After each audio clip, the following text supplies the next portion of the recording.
આજરોજ બનાસકાંઠા જિલ્લાના વડગામ તાલુકાના વરસડા ગામે નર્મદા મૈયાજીના નીરના ઐતિહાસિક વધામણા કરી, જેમાં વરસડા ગામના ખેડૂતો, પશુપાલકો તથા આજુબાજુના ગામોના ખેડૂતો અને પશુપાલકો તેમજ ભારતીય કિસાન સંઘના કાર્યકર્તાઓ આ કાર્યક્રમમાં હાજર રહી ઢોલ નગારા સાથે ગીતો ગાતા હર્ષ ઉલ્લાસભેર વરસડા ગામના ખેડૂતો ખુશખુશાલ અને વધામણા કર્યા હતા.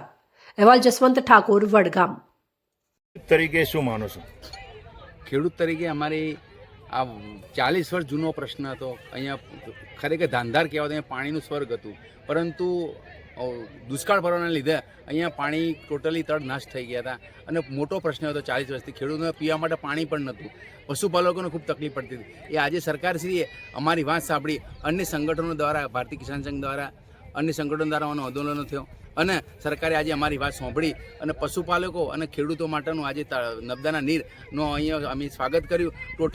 ટોટલી વિસ્તારના બધા ખેડૂતો, પશુપાલકોએ હાજરી રાખી અને ભવ્ય કાર્યક્રમ દ્વારા નર્મદા મૈયાનું સ્વાગત કર્યું છે. એ અમે ભારતીય કિસાન સંઘના પ્રમુખ તથા ખેડૂતો વતી માનનીય ભૂપેન્દ્રભાઈ પટેલ સાહેબનો અને આપણી સરકારનો અમે ખૂબ ખૂબ આભાર વ્યક્ત કરે છે. અસ્તુ ભારત માતા કી જય.